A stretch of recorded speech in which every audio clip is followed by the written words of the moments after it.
ముఖ్యమంత్రి జగన్మోహన్ రెడ్డి గారు ఇదే పేదలకి పెత్తందారులకి మధ్య జరుగుతున్న పోరు అని చెప్పేసి ఆయన ఒక పక్క 10 రూపాయలు ఇస్తున్నారు, ఇంకో పక్క 1000 రూపాయలు లాగేసుకుంటున్నాడు. పేద ప్రజల రక్తం తాగేస్తున్నాడు. ఆయన అభివృద్ధి లేదు.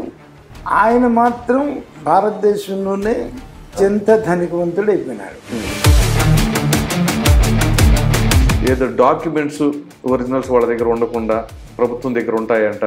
మళ్ళీ ఇంకొకసారి కనుక ఆయన ముఖ్యమంత్రి అయితే ప్రజల ధన మాన ప్రాణాలు అనేటువంటిది అసలు ఉండే పరిస్థితి కాదు. సో ఇప్పుడు మీరు ఆల్రెడీ ప్రచారంలో భాగంగా ప్రజల దగ్గరికి వెళుతున్నారు కదా, ఆ సమయంలో ప్రజల నుంచి స్పందన ఏ విధంగా ఉందండి? ఈ రాక్షసుడి బారి నుంచి రాష్ట్రాన్ని రక్షించుకుందాం అనేటువంటిదే వాళ్ళ main demand. So Pavan Kalyan గారి పాత్ర ఈ పొత్తు పొడవడానికి ఎంత ప్రయత్నం చేశారండి? అతన్ని ఎంత అవమానపరిచినా, ఎంత నీచంగా మాట్లాడినా, గ్రామీణ ప్రాంతాల్లో కొంత వైసీపీ బలంగా ఉంది అనే వాదనలు కూడా వినిపిస్తూ ఉన్నాయి. ఏం చేశాడని చెప్పేసి జగన్మోహన్ రెడ్డి పట్ల అభిమానం ఉంటుందండి. ఈ రాష్ట్రంలో సారాయి కానీ, ఇసుక కానీ, మైన్స్ కానీ, ఎర్రచందనం కానీ ఇవన్నీ కూడా ముఖ్యమంత్రి చేసేసుకుంటున్నాడు. జగన్మోహన్ రెడ్డి గారు ప్రధానంగా చెప్పుకొచ్చేది ఏంటి అంటే, నేను పేదల పక్షపాతిని. అతని పేదల పక్షపాతి ఏంటండి?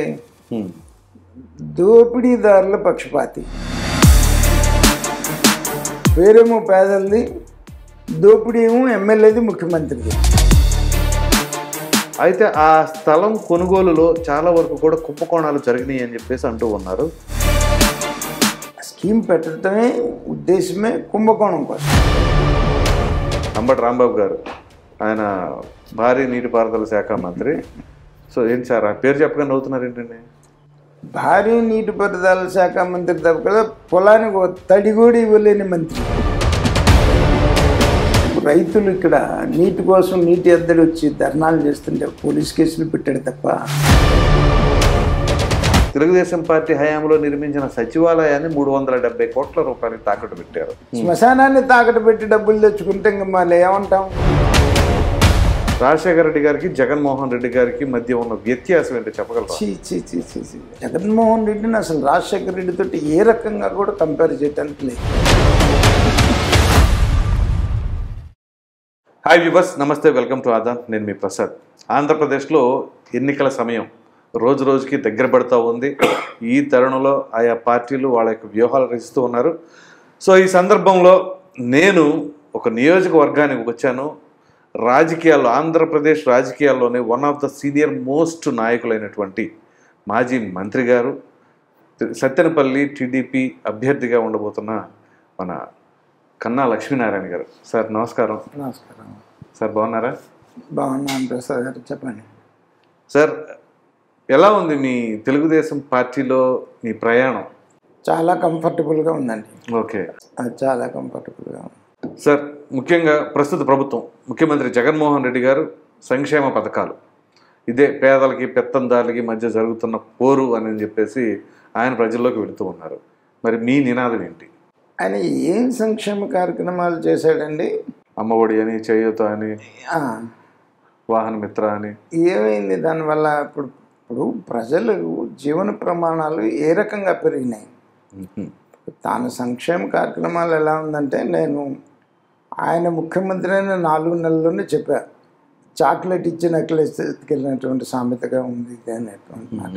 ఆయన ఇచ్చే సంక్షేమం, ఆయన ఒక పక్క 10 రూపాయలు ఇస్తున్నారు, ఇంకో పక్క 1000 రూపాయలు లాగేసుకుంటున్నాడు. పేద ప్రజల రక్తం తాగేస్తున్నాడు చీప్ లిక్కర్ పేరుతో. ఒక పక్క కరెంటు బిల్లులు కానీ, నిత్యావసర వస్తువులు కానీ, గ్యాస్ బిల్లు కానీ, డీజిల్ కరెంటు కానీ, ఆర్టీసీ ఛార్జీలు కానీ విపరీతంగా పెంచేశాడు తన ముఖ్యమంత్రి. ఏ ముఖ్యమంత్రి కూడా అంత దారుణంగా పెంచలే. మరి ఆయన ఏ సంక్షేమం ఇస్తే ఏముంది? 10 రూపాయలు ఇచ్చి 1000 రూపాయలు లాక్కుంటున్నాడు ప్రజల దగ్గర నుంచి. అది సంక్షేమం అంటారా? సంక్షేమం అనరు. పోనీ 1000 రూపాయలు లాక్కుంటున్నటువంటి వాడు 10 లక్షల కోట్లు, 12 లక్షల కోట్లు అప్పు తెచ్చిన వాడు అసెట్స్ క్రియేషన్ ఏమన్నా ఉందా అంటే అది లేదు.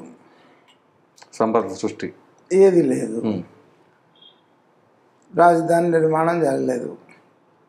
12 లక్షల కోట్లు అప్పు తెచ్చారు. అదేమంటే రాజధాని నిర్మాణం చేయాలంటే 1,00,000 కోట్లు కావాలంటారు. మరి 12 లక్షల కోట్లు ఏమైనాయి? పోలవరం నిర్మాణం జరగలేదు, ఏ పెండింగ్ ప్రాజెక్టులు పూర్తి కాలేదు, రోడ్డు మీద తట్ట మట్టే లేదు, ఆయన సంక్షేమం లేదు, ఆయన అభివృద్ధి లేదు. ఆయన మాత్రం భారతదేశంలోనే అత్యంత ధనికవంతుడు అయిపోయినాడు. అది ఆయన అత్యంత ధనికవంతుడు కావడం కోసమే పేదవాళ్ళ ముసుగులో ఈ రాష్ట్రాన్ని దోచేశాడు అంతే. సరే, ఇప్పుడు ఏదైతే ఈ సంక్షేమ పథకాలు అని అంటున్నారు కదా, మీరు లక్షల కోట్ల అప్పులు చేసి మరి రాష్ట్రాన్ని ఈ విధంగా చేశారన్నప్పుడు, మరి తెలుగుదేశం పార్టీ ఒకవేళ అధికారంలోకి వస్తే మీరు అదే సంక్షేమ పథకాలు మేము కూడా ఇస్తామంటున్నారు కదా, అది సాధ్యమేనా? అంతకన్నా ఎక్కువ ఇస్తాం. ఎట్లా సాధ్యం? జగన్మోహన్ రెడ్డి ఇచ్చేదానికన్నా కూడా ఎక్కువ ఇచ్చి పోలవరం నిర్మాణం పూర్తి చేస్తాం, రాజధాని నిర్మాణం పూర్తి చేస్తాం, పెండింగ్ ప్రాజెక్టులు పూర్తి చేస్తాం, రోడ్లు వేస్తాం. ఎట్లా అంటే సంపద సృష్టించి సంపద ద్వారా వచ్చిన ఆదాయాన్ని ఖర్చు పెట్టి చేస్తాం. జగన్మోహన్ రెడ్డి ఏంటంటే సంపద సృష్టి అనేటువంటిది లేదు, ఎంప్లాయ్మెంట్ జనరేషన్ లేదు, పరిశ్రమలు లేవు, ఏ పరిశ్రమలు రావట్లేదు, ఉన్న పరిశ్రమలు పారిపోయినాయి. ఇంకా ఆయన సంపద సృష్టి లేదు, అసెట్ క్రియేషన్ లేదు, రెండూ లేదు. ఓకే, రెండూ లేదు. రెండూ లేకుండా సంక్షేమం ముసుగులో ఈ రాష్ట్రాన్ని దోపిడీ చేస్తున్నాడు అంతే జగన్మోహన్ రెడ్డి పాలన. అది. సో ఇప్పుడు రైతుల నుంచి కానీ సామాన్య ప్రజల నుంచి కానీ ఎట్లా ఉంది అంటే, ఏదో డాక్యుమెంట్స్ ఒరిజినల్స్ వాళ్ళ దగ్గర ఉండకుండా ప్రభుత్వం దగ్గర ఉంటాయంట, మా ఆస్తులు మా దగ్గర లేకుండా పోతాయని చెప్పేసి వాళ్ళకు జీవో వస్తుందని చెప్పేసి భయపడుతూ ఉన్నారు. అదొక వార్త హల్చల్ చేస్తూ ఉంది. సో దీనిపైన మీ అభిప్రాయం? వార్త హల్చల్ చేయటం ఏంటండి, వాళ్ళు చట్టమే చేస్తే. ఇప్పుడు రెవెన్యూ చట్టంలో అమెండ్మెంట్స్ తెచ్చారు. అమెండ్మెంట్స్ తీసుకొచ్చి కోర్టుల పరిధిని తీసేసి ఆర్డీఓకి పెట్టినాడు. ఆర్డీఓకి పెట్టినాడు. ఆర్డీఓ ఎవరి చేతిలో ఉంటున్నాడు? ఎమ్మెల్యే చేతిలో ఉంటున్నాడు. ఎమ్మెల్యే ఏం చెప్తే ఆర్డీఓ చేయాల్సిందే పరిస్థితి. అంటే ఇప్పుడు మీరు సపోజ్ నా భూమి ఉంది, నా భూమి మీరు రాయించేసుకున్నారు. మీరు రాయించేసుకుంటే నేను ఆర్డీఓ దగ్గరికి వెళ్తాను, అది నీది కాదు ఆయనదే అంటే మళ్ళీ హైకోర్టుకి వెళ్ళాలి. నేను హైకోర్టుకి వెళ్ళే స్తోమత ఎంతమందికి ఉంది? అందుకని ఈ రాష్ట్రాన్ని దోచేశాడు.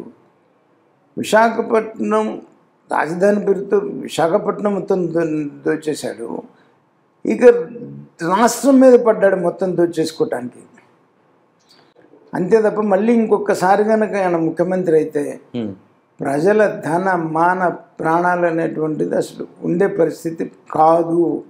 ఓకే, ప్రజల ఆస్తులు ప్రజలే కావు, ఈ ఆస్తులన్నీ నాయే అంటాడు. చెప్పుకోవడానికి దిక్కు కూడా లేని పరిస్థితి. అందుకని దయచేసి నేను మీ ద్వారా ప్రజలను కోరుకుంటున్నాను, ఈసారికి ఈ రాక్షస మనస్తత్వం కలిగినటువంటి ఒక సైకోని ఎంత తొందరగా వీలైతే అంత తొందరగా పంపించాలి. ఎట్లా డేట్ ఫిక్స్ అయింది, ప్రజలు కూడా డిసైడ్ అయి ఉన్నారు. తొందరగానే అతను నన్ను ఇంటికి పంపడానికి సిద్ధపడ్డారు కూడా ప్రజలు. సో మీరు రేపు అధికారంలోకి వస్తే ఆ చట్టాన్ని మార్చేసి కొత్త చట్టాన్ని రూపొందిస్తారా? ఖచ్చితంగా పాత చట్టం అమలు చేస్తాం. సో ఇక ఆ తర్వాత అనేక రకాలైన లా అండ్ ఆర్డర్ సమస్య రాష్ట్రంలో ఎక్కడ చూసినా కానీ, ఇక అదేమిటి అంటే అధికార పార్టీకి పోలీసులు కుమ్ము కాస్తున్నారని చెప్పేసి మీరు పదే పదే ఆరోపణలు చేస్తున్నారు. తాజాగా చిలకలూరిపేటలో ఏదైతే సభ నిర్వహించారో ఆ సభలో కూడా పోలీసు వైఫల్యం జరిగింది అని చెప్పేసి అంటున్నారు. సో అది ఎంతవరకు కరెక్ట్ అంటారు? అంటం కాదు, ఇది వాస్తవం. నేను ఈ మధ్య జగన్మోహన్ రెడ్డి రూల్ని బ్రిటిష్ రూల్తో పోల్చాను. బ్రిటిషర్స్ కూడా ఎలా అయితే తన ప్రైవేటు సైన్యాన్ని పెట్టుకొని భారతదేశాన్ని దోచేసుకుంటూ ప్రశ్నించినటువంటి వాళ్ళని హింసించి బాధించి జైళ్ళకు పంపించి గురేసి చంపి ఏ రకంగా అయితే పరిపాలించారో, సేమ్ డిటో జగన్మోహన్ రెడ్డి కూడా పోలీసుని తన సొంత సైన్యంలాగా చేసుకొని తన అవినీతి అరాచకాన్ని ప్రశ్నించినటువంటి వాళ్ళందరి మీద కూడా అక్రమ కేసులు బనాయించి ఆఖరికి 14 సంవత్సరాలు ముఖ్యమంత్రి చేసిన చంద్రబాబు నాయుడు గారి మీదే అక్రమ కేసు పెట్టి జైల్లో 54 రోజులు జైల్లో ఉంచగలిగారు అని అన్నారంటే దాన్ని బట్టి యూ అండర్స్టాండ్ వాళ్ళు ఏ రకంగా మరి పోలీసుల్ని వాడుకుంటున్నారు, పోలీసు ఏ రకంగా వాళ్ళకు ఉపయోగపడుతుంది నాకు అర్థం కావట్లేదు. ఇంత దిగజారి ఎందుకు పనిచేస్తున్నారో నాకైతే అర్థం కావట్లేదు. ఏమి ఆశించి పోలీసు ఇంత దిగజారారో కూడా అర్థం కాని పరిస్థితి కాదు. సో మీరు సుదీర్ఘమైన రాజకీయ అనుభవం ఉంది, మీరు ఎప్పటి నుంచో రాజకీయాల్లో ఉన్నారు, మీరు ఎంతోమంది ముఖ్యమంత్రుల్ని చూశారు. సాక్షాత్తు రాజశేఖర్ రెడ్డి గారి హయాంలో కూడా ఆయన క్యాబినెట్లో మీరు పనిచేశారు కదా. సో రాజశేఖర్ రెడ్డి గారిని చాలా దగ్గర నుంచి చూసిన వ్యక్తిగా రాజశేఖర రెడ్డి గారికి జగన్మోహన్ రెడ్డి గారికి మధ్య ఉన్న వ్యత్యాసం ఏంటో చెప్పగలరా? నక్కకి నాగలోకానికి ఎంత తేడా ఉందో అంత తేడా ఉంది జగన్మోహన్ రెడ్డికి రాజశేఖర రెడ్డికి. అసలు రాజశేఖర రెడ్డి వేరు, జగన్మోహన్ రెడ్డి వేరు. ఓకే, జగన్మోహన్ రెడ్డిని అసలు రాజశేఖర రెడ్డితో ఏ రకంగా కూడా కంపేర్ చేయడానికి లేదు. ఆయన వారసుడిగా చిచి ఏమాత్రం రాజకీయ పరంగా ఏ రకంగా కూడా ఆయనతో కంపేర్ చేయడానికే లేదు. సో చంద్రబాబు నాయుడు గారు ఇప్పుడు మీరు ఏదైతే అరెస్టుకు సంబంధించిన ఎపిసోడ్ ఉందో, చంద్రబాబు నాయుడు గారిని అరెస్టు చేసిన సమయంలో మీ నియోజకవర్గంలో కావచ్చు, మీ అనుచరులు, మీ కేడర్ రాష్ట్ర వ్యాప్తంగా ఉంది ఎక్కడ చూసినా కానీ, వాళ్ళ యొక్క అభిప్రాయాలు ఎలా ఉన్నవండి? అప్పుడు వాళ్ళ యొక్క మనసులు ఏ విధంగా ఉన్నాయి? బాధపడ్డారు.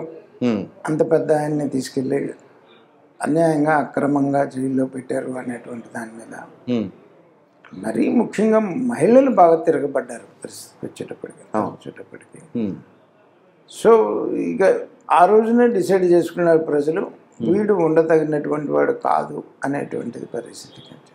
సో అయితే ఇప్పుడు మీ సత్తెనపల్లి నియోజకవర్గం పల్నాడు ప్రాంతం, పల్నాడు అంటే మనకు తెలియదేం కాదు, ఎప్పటి నుంచో ఇక్కడ ఆచారం కొంచెం ఫ్యాక్షనిజం ఇంపాక్ట్ ఉంటుంది కదా. సో రాబోయే ఎన్నికల్లో అట్లాంటివి ఏమైనా జరిగే ఆస్కారం ఉంటుంది అని భావిస్తున్నారా? ఉంటుందని నేనైతే అనుకోను, పరిస్థితి. సో అయితే ఇప్పుడు అంటే ఫ్రీగా ఎలక్షన్ జరుగుతుందంటారా అని నేను ఆశిస్తున్నా. సో ఇప్పుడు మీరు ఆల్రెడీ ప్రచారంలో భాగంగా ప్రజల దగ్గరికి వెళుతున్నారు కదా, ఆ సమయంలో ప్రజల నుంచి స్పందన ఏ విధంగా ఉందండి? బాగా ఉందండి, ప్రజల నుంచి స్పందన బాగా ఉంది, బాగా కాదు విపరీతంగా ఉంది. అది అంటే ఏం అడుగుతున్నారు అసలు వాళ్ళు? ఏమైనా సరే మీకు వాళ్ళ ప్రాబ్లమ్స్ ఏమైనా చెప్పుకుంటున్నారా? ఏం లేదు, ఈ రాక్షసుడి నుంచి ఈ రాష్ట్రాన్ని రక్షించుకుందామని అంటున్నారు, ఇంకేం అడగట్లేదు. ఈ రాక్షసుడి బారి నుంచి ఈ రాష్ట్రాన్ని రక్షించుకుందాం అనేటువంటిది వాళ్ళ మెయిన్ డిమాండ్. అంతే. అంటే మాకు బటన్ నొక్కుతున్నారు, మా అకౌంట్లో డబ్బులు పడుతున్నాయి, మేము సంతోషంగా ఉన్నాము, అట్లాంటివి ఏమి? ఎట్లా సంతోషంగా ఉంటాయండి? బటన్ నొక్కితే ఇందాక మీకు చెప్పాను, బటన్ నొక్కి 10 రూపాయలు ఇచ్చి 1000 రూపాయల దగ్గర నుంచి పీకేస్తున్నాడు. ఇప్పుడు అమ్మఒడి అన్నాడు, బాబు బుడ్డికి సరిపోతుంది, బాబు బుడ్డికి ఎంతకన్నా ఎక్కువ అయిపోతుంది పరిస్థితి. ఇప్పుడు ఒక క్వార్టర్ బాటిల్ తాగేవాడు 5 సంవత్సరాల్లో 2 లక్షలు కడుతున్నాడు ముఖ్యమంత్రికి. అమ్మఒడి ఎంత ఇస్తున్నారు?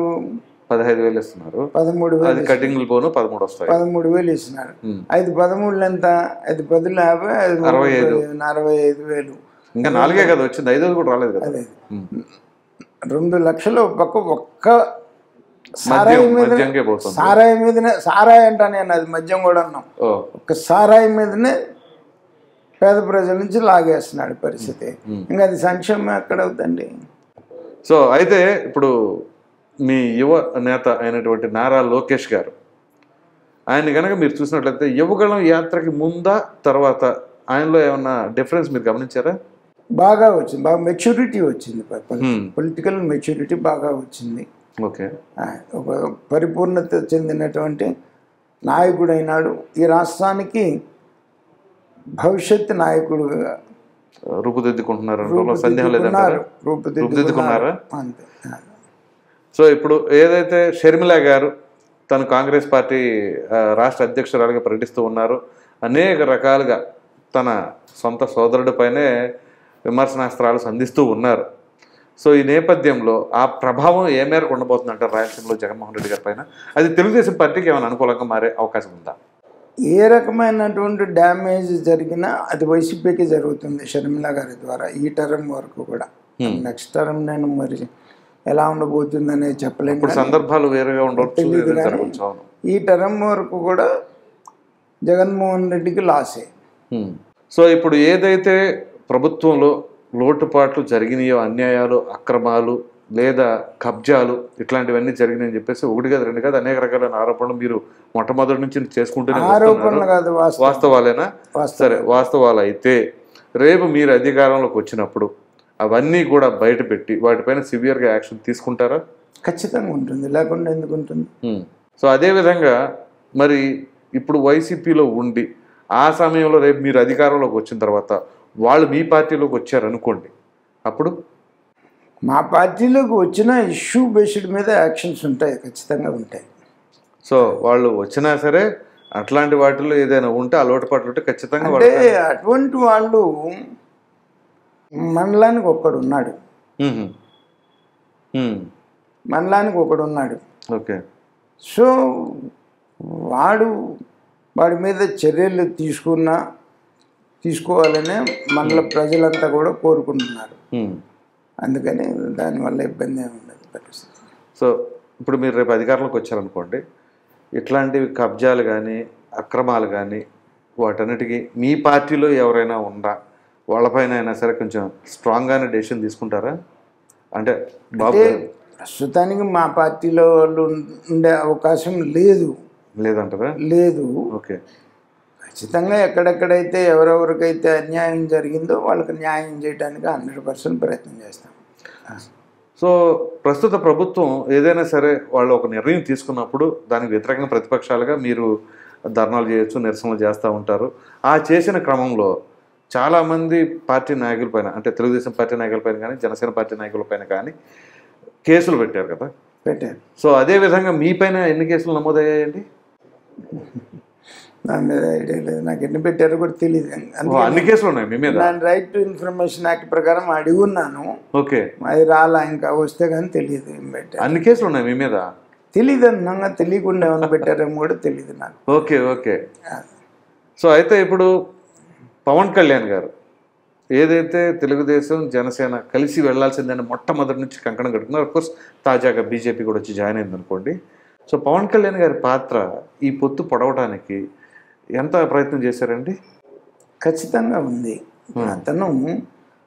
అతన్ని ఎంత అవమానపరిచినా, ఎంత నీచంగా మాట్లాడినా ఈ రాష్ట్రం కోసం అతను అవన్నీ భరించి ఈ పొత్తుల్ని మెటీరియలైజ్ చేసే దాంట్లో ప్రధాన పాత్ర పోషించడం, దాంట్లో ఏం డౌట్ లేదు. సో ఇప్పుడు ఫర్దర్గా వైసీపీ వాళ్ళు కానీ లేదా వైసీపీ సోషల్ మీడియాలో కానీ పదే చెప్తుంది ఏంటి అంటే, ఈ పొత్తులో వెళ్ళి సీట్ల పంపకాల దగ్గరికి వచ్చేసరికి అసలు మామూలు రచ్చ జరగట్లేదు, అసలు ఓట్ ట్రాన్స్ఫర్మేషన్ అవ్వదు, అది ఇది అని చెప్పేసి అంటున్నారు కదా. మీరు గ్రౌండ్ లెవెల్లో తిరుగుతున్నారు కాబట్టి, అందులో మీ నియోజకవర్గంలో జనసేన పార్టీ కూడా చాలా స్ట్రాంగ్ బేస్ ఉన్న పార్టీ ఇక్కడ. సో ఇక్కడ ఓట్ ట్రాన్స్ఫర్మేషన్ అనేది జరుగుతుందంటారా? ఖచ్చితంగా జరుగుతుంది. ఎందుకంటే ఈ పొత్తు ప్రజలు కోరుకున్నది, నాయకులు కోరుకున్న పొత్తు కాదు. ఈ పొత్తు ప్రజలు కోరుకున్న పొత్తు, అందుకని ట్రాన్స్ఫర్మేషన్ జరుగుతుంది. ఇది పొత్తు పొడుస్తుందని మీరు ముందే ఏమైనా ఊహించారా? యాక్చువల్గా ఎప్పుడు ఊహించారు సార్ మీరు? 3 సంవత్సరాలు అయిపోయిన కాడి నుంచి ఊహించాను. ఓహో, అంటే 2021, 22 ఆ సమయం వచ్చేసరికి మీరు ఫిక్స్ అయిపోయారు. అంటే ఏ పరిణామాలు చూస్తే మీకు ఎట్లా అనిపించింది అంటారు? అంటే పవన్ కళ్యాణ్ గారేమో ప్రతిపక్షం ఓటు చెల్లనీయమని చెప్తున్నారు. ఆయన ఫస్ట్ పార్టీ ఆవిర్భావ దినోత్సవం అప్పుడు 2022లో చెప్పిన మొదటి నుంచి ఆయన చెప్తున్నారు. అవునవును. ఆ బేసిస్లో అల్టిమేట్గా వచ్చేటప్పటికి 3 పార్టీలు పొత్తుంటాయి అనేటువంటిది ఒక ఇండికేషన్ ఎప్పటి నుంచో ఉంది పరిస్థితి. అది ఊహించిన పరిణామం. సో మొన్న నరేంద్ర మోదీ గారు వచ్చిన ఈ చిలకలూరిపేట సభలో ఏ విధమైన స్పందన లభించిందండి ప్రజల నుంచి? మంచి స్పందన లభించిందండి. ఆయన మోడీ గారు మంచి సందేశం ఇచ్చాడు ప్రజలకి, ఈ అవినీతి ప్రభుత్వాన్ని పారద్రోలమని చెప్పేసి తెలుసు. అంటే ఈ కూటమిలోకి తెలుగుదేశం జనసేన ఉన్నంత వరకు బాగానే ఉంటుంది, కానీ బీజేపీ వస్తే కొంత నెగిటివ్ అయింది అనే మాటలు కూడా వస్తూ ఉన్నాయి. అది ఎంతవరకు కరెక్ట్ అంటారు? అంటే తప్పదండి ఇప్పుడు, ఎందుకంటే ఈ రాష్ట్రం పూర్తిగా డ్యామేజ్ అయింది. ఈ డ్యామేజ్ అయిన రాష్ట్రాన్ని మళ్ళీ పునర్నిర్మాణం జరగాలి అని అంటే కేంద్రంతో సఖ్యత ఉండాల్సినటువంటి అవసరం ఉంది. కేంద్రం సహాయ అది రాష్ట్రం కోసం, Correct. రాష్ట్రం కోసం, రాష్ట్ర భవిష్యత్తు కోసం దాన్ని అర్థం చేసుకోవాలని చెప్పేసి నేను కోరుతా ఉన్నా ప్రజల్ని. అది సో మీరు ఎక్కువగా ఇప్పుడు పట్టణాల్లో అంటే మీ పార్టీ చాలా స్ట్రాంగ్గా ఉంటుంది, గ్రామీణ ప్రాంతాల్లో కొంత వైసీపీ బలంగా ఉంది అనే వాదనలు కూడా వినిపిస్తూ ఉన్నాయి. సో గ్రామీణ ప్రాంత ప్రజలకి మీరు చెప్పదలుచుకున్నది ఏమైనా ఉందంటారా? గ్రామీణ ప్రాంతాల్లోనే జగన్మోహన్ రెడ్డి మీద విపరీతమైనటువంటి వ్యతిరేకత ఉంది. ఏం చేశాడని చెప్పేసి జగన్మోహన్ రెడ్డి పట్ల అభిమానం ఉంటుందండి. ఓకే, ఏం చేశాడు? ఏం చేయలేదు కదా. కనీసం అమ్మఒడి తప్ప ఈ తప్ప ఏం చేశాడు? 13,000 ఇస్తున్నాడు. 13,000లో 6,000 కేంద్ర ప్రభుత్వానికి, 7,000 ఆయన ఇచ్చేది దాన్ని ఇస్తున్నాడు. కానీ ఒక పక్క విద్యుత్ శక్తికి మీటర్లు బిగిస్తున్నాడు, అగ్రికల్చర్ కనెక్షన్స్కి. ఎరువుల రేట్లు పెరిగినాయి, పురుగు మందుల రేట్లు పెరిగినాయి. అతివృష్టి అనావృష్టి, అతివృష్టిలో కానీ అనావృష్టిలో కానీ రైతును ఆదుకున్న సందర్భం ఎప్పుడూ లేదు. రైతును గాలి వదిలేశాడు ఒక రకంగా చెప్పాలి అని అంటే. ఎట్లా ఎక్స్పెక్ట్ చేస్తారు రైతు జగన్మోహన్ రెడ్డితో ఉంటాడు అనేటువంటిది? ఓకే. సో ఇప్పుడు నిరుద్యోగ యువత ఆంధ్రప్రదేశ్ రాష్ట్రాన్ని పీడిస్తూ ఉందన్నమాట. అటు ప్రభుత్వ ఉద్యోగాలు లేక, పెట్టుబడిదారులు రాక, ప్రైవేట్ సంస్థలు లేవు, కార్పొరేట్ సంస్థలు లేవు. నిరుద్యోగుల పరిస్థితి ఏంటి అంటే పక్క రాష్ట్రానికి వెళ్ళిపోయి ఉద్యోగాలు చేసుకోవాల్సిన పరిస్థితే, కుటుంబానికి దూరంగా ఉంటున్నారు. ఓ పక్కన ఆ కుటుంబంలోని తల్లిదండ్రులేమో మా బాబు ఎలా ఉన్నాడో, మా పాప ఎట్లా ఉంది అని చెప్పేసి వాళ్ళ ఆందోళన. మరి మీరు అధికారంలోకి వస్తే ఏం చేస్తారు నిరుద్యోగులకి? చెప్పారుగా, 20 లక్షల ఉద్యోగాలతో పాటు నిరుద్యోగ భృతి 3,000 రూపాయలు ఇస్తామని చెప్పేసి మేము సూపర్ 6 కార్యక్రమాల్లో ఒక కార్యక్రమం యువతకి హామీ ఇవ్వటం జరిగిందిగా. ఆ హామీని అంటే నేను అనేది మీరు నిరుద్యోగులకి ఎన్ని సంవత్సరాలు తీసుకురాగలుగుతారా పెట్టుబడిదారులు వాళ్ళకు ఉపాధి? ఇప్పుడు బాబు గారు అంటేనే ఒక విజన్, ఒక బ్రాండ్. ఇప్పుడు ఆయన మళ్ళీ ముఖ్యమంత్రి అయితే మళ్ళీ పరిశ్రమలు కానీ ఐటీ కానీ మొత్తం కూడా మళ్ళీ డెవలప్ అవుతుంది. అందుకని ఉద్యోగ అవకాశాలు మన రాష్ట్రంలోనే, మన పిల్లలకు మన రాష్ట్రంలోనే ఉద్యోగాలు ఇచ్చేటువంటి అవకాశం కలుగుతుంది. సో ఇప్పుడు జగన్మోహన్ రెడ్డి గారు ప్రధానంగా చెప్పుకొచ్చేది ఏంటి అంటే, నేను పేదల పక్షపాతిని అని చెప్పేసి, ఏదైతే జగనన్న ఇల్లు అని చెప్పేసి ప్రతి నియోజకవర్గంలో కూడా జగనన్న ఇల్లు అని చెప్పేసి మరి ఫ్లాట్స్ ఇచ్చారు, ఆ తర్వాత పట్టాలు ఇచ్చారు. ఇళ్ల నిర్మాణం అయితే పూర్తి కాలేదండి, ఆ విషయం మీకు తెలుసు. అయితే ఆ స్థలం కొనుగోలులో చాలా వరకు కూడా కుంభకోణాలు జరిగినాయి అని చెప్పేసి అంటూ ఉన్నారు. దానికి సంబంధించిన వ్యవహారం ఇక్కడ ఏమైనా మీ తెలిసిన నియోజకవర్గంలో ఈ నియోజకవర్గం కూడా ఉందా? కుంభకోణం కోసమే ఆ స్కీమ్ పెట్టారు. ఓహో, స్కీమ్ పెట్టడమే ఉద్దేశమే కుంభకోణం కోసం. అచ్చా. ఆయన ఇచ్చేటువంటి ఆయన పేదల పక్షపాతి అని అనటానికి ఒక్క నిదర్శనం చెప్తాం మీకు, ఎంత పేదల ద్రోహి అని అనటానికి. ఆయన ముఖ్యమంత్రి అవగానే ఇసుక పాలసీని డిసైడ్ చేయడం కోసం 6 మాసాలు ఇసుక పాలసీని డిసైడ్ చేయాల. భవన నిర్మాణ కార్మికులు 50 లక్షల మంది రోడ్డును పడ్డారు. అయినా కూడా తనకు కనికరం కలిగల. అతని పేదల పక్షపాతి ఏంటంటే దోపిడీదారుల పక్షపాతి. ఓకే, దోపిడీదారుల పక్షపాతి. అతని పేదల పక్షపాతి కాదు. ఒక మాటలు వేరు, చేతలు వేరు. అందుకని అది కాదు. రెండోది మీరు అడిగారు ఇళ్ల సంగతి. ఇళ్ల సంగతి మొత్తం ఈ రాష్ట్రంలో సారాయి కానీ, ఇసుక కానీ, మైన్స్ కానీ, ఎర్రచందనం కానీ ఇవన్నీ కూడా ముఖ్యమంత్రి చేసేసుకుంటున్నాడు. ఎమ్మెల్యేలు మాకేమీ దొరకనీయట్లేదని ఎమ్మెల్యేలు విపరీతమైనటువంటి వ్యతిరేకత వచ్చింది. ఎర్రచంద్రం కూడా ఉంది ఇందులో. విపరీతమైనటువంటి వ్యతిరేకత వచ్చింది ఎమ్మెల్యేస్లో. ఓకే. అప్పుడు ఎమ్మెల్యేస్కి ఫీడ్ చేయటం కోసం ఈ స్కీమ్ రూపకల్పన చేశారు. ఓకే, ఎమ్మెల్యేస్కి ఫీడ్ చేయటం కోసం ఈ స్కీమ్ రూపకల్పన చేసి, పేరేమో పేదలది, దోపిడీ ఏమో ఎమ్మెల్యేది, ముఖ్యమంత్రిది. సపోజ్ 10 లక్షలకు భూమి కొన్నారు, 50 లక్షలకు రాసుకున్నారు. పైన 40 లక్షల్లో 20 లక్షలు ముఖ్యమంత్రి, 20 లక్షలు స్థానిక ఎమ్మెల్యే. ఓకే. సో అట్లాగా అట్లా ప్రతి స్కీమ్ అంత ఎమ్మెల్యేస్ని ఫీడ్ చేయటం కోసం ప్రజల సొమ్ము అంతా వాళ్ళ జేబుల్లోకి వెళ్ళిపోయింది అంతవరకే. మరి రేపు మీరు అధికారంలోకి వస్తే ఇవన్నీ బయటికి తీస్తారా? ఖచ్చితంగా తీస్తాం, ఖచ్చితంగా తీస్తాం. వాళ్ళందరి నుంచి రికవర్ చేస్తారు. రికవరీ చేసి ప్రజలకు పెడితే అంతకంటే కావాల్సింది ఏమీ లేదు. సో ఇక మీ నియోజకవర్గ ఎమ్మెల్యేగా ఉన్న ప్రస్తుత మంత్రి అంబటి రాంబాబు గారు, ఆయన భారీ నీటిపారుదల శాఖ మంత్రి. సో ఏంటి సార్ ఆ పేరు చెప్పగానే నవ్వుతున్నారు ఏంటండి? భారీ నీటిపారుదల శాఖ మంత్రి తప్ప కదా, పొలానికి తడి కూడా ఇవ్వలేని మంత్రి. ప్రజలు రైతులు ఇక్కడ నీటి కోసం నీటి ఎద్దడి వచ్చి ధర్నాలు చేస్తుంటే పోలీస్ కేసులు పెట్టాడు తప్ప ఒక తడి నీరు ఇవ్వలేకపోయాడు. రైతుల మీద కేసు పెట్టారా? రైతుల మీద కేసులు పెట్టారు తప్ప ఒక తడి నీరు ఇవ్వలేకపోయారు. ట్యాంకర్లతో తీసుకొచ్చి తడుపుకొని పంటలు పండించుకుంటున్న పరిస్థితి. అవునా? 100%. ఈ సత్యనపల్లి నియోజకవర్గం 100%. ఇంకా రాయలసీమలో అంటే అనుకోవచ్చు, ఇక్కడ కూడానా? ఇంకా దానికి ఇంకా ఆయన మంత్రి అని చెప్పుకోవడానికి కూడా సిగ్గుచేటు. సో మీరు అసలు ఆయన గురించి మాట్లాడటానికి ఇష్టపడుతున్నట్లేరు కదా? ఆ స్థాయికి నేను దిగజారలేను. అది వచ్చిన పరిస్థితి. పోర్ట్ఫోలియో గురించి మాట్లాడారు కాబట్టి మాట్లాడాను అంతే. ఓకే. సో లేకపోతే ఆయన గురించి అసలు మాట్లాడుతున్నారు, ఆ స్థాయికి నేను దిగజారే పరిస్థితి కాదు. అంటే ఎంత కాదన్నా మంత్రి గారు కదా. సో ఉండొచ్చు మంత్రి గారు. నేను 16 సంవత్సరాలు అడ్మినిస్ట్రేషన్లో ఉన్నాను. అవునవును. 2.5 సంవత్సరాలు ఉంటే ఉండొచ్చేమో, కానీ ఇట్లా ఎప్పుడు మేము మంత్రి పదవులు చేయలే.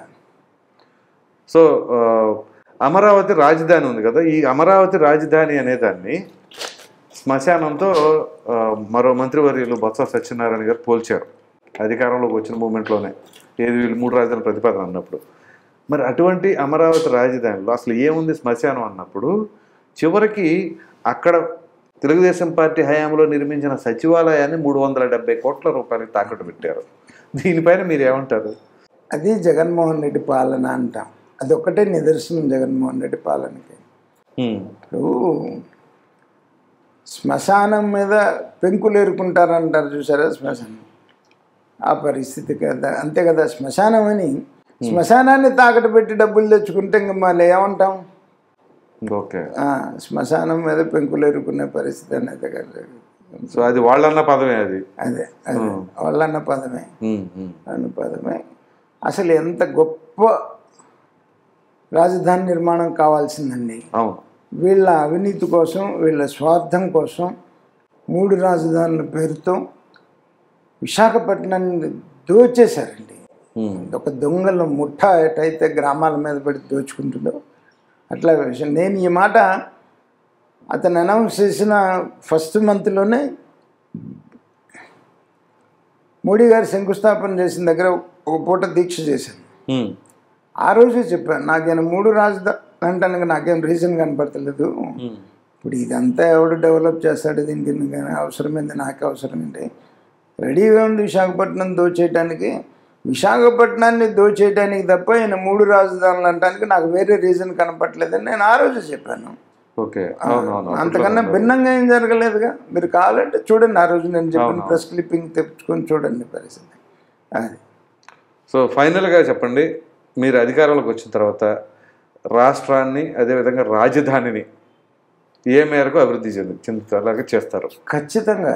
ఇప్పుడు రాజధాని ఏ ఉద్దేశంతో అయితే చంద్రబాబు నాయుడు గారు దగ్గరగా 40,000 ఎకరాలు తీసుకొని దాన్ని ఒక ఇంటర్నేషనల్ లెవెల్లో ఒక క్యాపిటల్ నిర్మాణం చేయాలనేది అనుకున్నాడు.